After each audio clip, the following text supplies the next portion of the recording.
بسم الله الرحمن الرحيم، والصلاة والسلام على أشرف المرسلين سيدنا محمد النبي الأمي الكريم. أهلا بحضراتكم وكل سنة وأنتم طيبين. أهلا بكم في قناة الموسوعة الشاملة، وهذه حلقة من حلقات حصة الدين هتكلم فيها عن آية بيستخدمها غير أو البعض من غير المسلمين للطعن في الدين الإسلامي وللطعن في النبي صلى الله عليه وسلم، معاذ الله من ذلك الأمر. أو شفتها بالصدفة في التعليقات، واحد يعني بيدعو واحد كده للمسيحية، بيقول له ده أو لليهودية تعالى وإحنا الدين الحق وإحنا اللي مش عارف إيه، حتى شوف عندكم، شوف الآية دي بتقول إيه، والنبي محمد بيقول إيه، وكأنه النبي صلى الله عليه وسلم مؤلف القرآن من عنده. ايه هي الآية دي والرد عليها وأنواع الرد عليها، وازاي نستفيد من ان الآية دي نفسها اللي هو جابها، لأنه هو ما فهمش أو فاهم بس بيدلس. ازاي نثبت من خلال الآية دي نفسها ان القرآن من عند الله عز وجل، وليس كما يدعي غير المسلمين الحاقدين أنه تأليف أو افتراه كما قال الله عز وجل عنهم أم يقولون افتراه. طبعا هذا الفيديو موجه للمسلمين، تمام، وموجه أيضا في بعض الشروحات، يعني في الأساس موجه للمسلمين لكن في بعض الردود لغير المسلمين.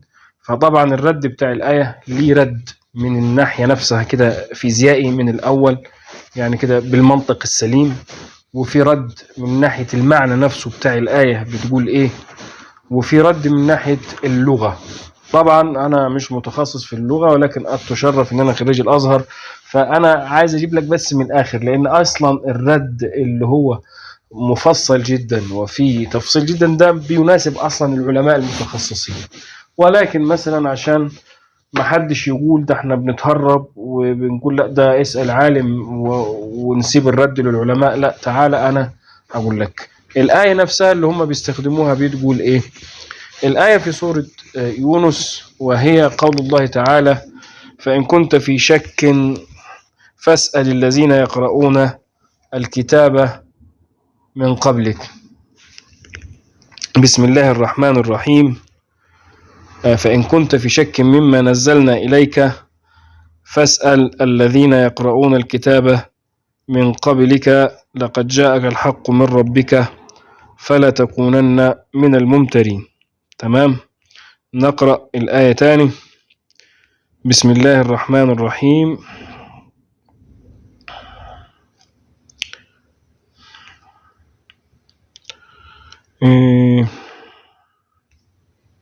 أصلا بسجل وأنا في الصيدلية في آخر الشغل كده، فخاف بس ربما أكون أخطأت. فإن كنت في شك، أنا كنت أجل الحلقة دي والله الحين أن أنا أعمل استديو كده وتصوير كده صوت وصورة، بس الله أعلم يمكن ما فيش في العمر بقية، ويمكن هذه الآية وهذا المعنى يوصل لبعض الناس، لأنه في بعض الناس ممكن تتأثر، فبحاول أجيب في حصة الدين بعض الشبهات اللي نرد عليها زي كده. فإن كنت في شك مما أنزلنا إليك فاسأل الذين يقرؤون الكتاب من قبلك لقد جاءك الحق من ربك فلا تكونن من الممترين. عشان ما اطولش عليكم، اللي استخدم الآية بيقول له تعالى ده القرآن عندكم غلط، ده اللي بيقول له ربنا بيقول للنبي لو انت كنت شاكك في انه الدين الإسلامي ده صح، ده معنى كلامه يعني، فتعالى اسأل الذين يقرؤون الكتاب من قبلك، هو عندهم الحق. اما يا ابني يعني ازاي؟ يعني انت عايز تثبت ازاي انه الدين غير الاسلام هو الحق لما يقولوا لقد جاءك الحق من ربك فلا تكونن من الممترين؟ طب ما من كم باب اولى ما كانش نزل عليه قرآن. تمام، ده مش رد اللي انا بقوله ده، حتى الان ما دخلتش في الردود. ايه الردود بقى؟ لو ان النبي صلى الله عليه وسلم هو اللي ألف القرآن الكريم، ما فيش داعي إن هو يوجع دماغه ويروح يجيب آية فيها شك ويروح يسأل وما تسألش والكلام ده أول رد يعني. الرد المنطقي أنا هألف حاجة مش هقعد أتعب في نفسي وأقول اسأل وما تسألش، فإن كنت في شك مما أنزلنا إليك فاسأل الذين يقرؤون الكتاب من قبلك لقد جاءك الحق من ربك فلا تكونن من الممترين. يعني الآية دي نفسها بتثبت إن القرآن من عند الله، تمام، ان القرآن الكريم لم يؤلفه النبي صلى الله عليه وسلم، وإلا ما كانش قال حاجة زي كده. تمام. طيب ايه بقى الآية دي معناها ايه اصلا؟ الآية دي عاملة زي الآية بتاعت اولم يكن لهم آية ان يعلمه علماء بني اسرائيل، وعاملة زي الآية بتاعت ومبشرا برسول يأتي من بعد اسمه احمد، وهي نفس الآية بتاعت اللهم صل على رسول الله الذين آتيناهم الكتاب يعرفونه كما يعرفون أبناءهم وإن فريقا منهم لا يكتمون الحق وهم يعلمون. ده من الرد كده من ناحية المعنى. بخلصنا الرد من ناحية المنطق، وخلصنا الرد اللي هو قبل الرد، المرحلة اللي ما قبل الرد اللي هو الهبل اللي بيقوله الواد ده. حتى لو صح كده، ما هو بيقول له لقد جاءك الحق من ربك، ما قالوش ده غلط برضه عشان انت تثبت انه الحاجة التانية هي الصح وده الغلط. فمش عارف انا بيستنتج بالآية دي ازاي. ودخلنا على الرد المنطقي اللي هو انه لو النبي صلى الله عليه وسلم هو اللي ألف القرآن كان ريح دماغه من حاجات زي كده اصلا، مش هيجيب لنفسه مشاكل. تمام. خاصة شوف ترجع كام سنة لورا يعني. الرد بعد كده بتاع المعنى انه هو بيقول لك اولم يكن لهم آية ان يعلمها علماء بني اسرائيل الذي يجدونه مكتوبا عندهم في التوراة والانجيل يأمرهم بالمعروف وينهاهم عن المنكر ويحل لهم الطيبات ويحرم عليهم الخبائث. ده معنى الآية، انه هو البشارة بتاعة النبي صلى الله عليه وسلم وفي التوراة وفي الانجيل وفي الكتب السابقة. الرد بقى بتاع اللغة العربية اللي هو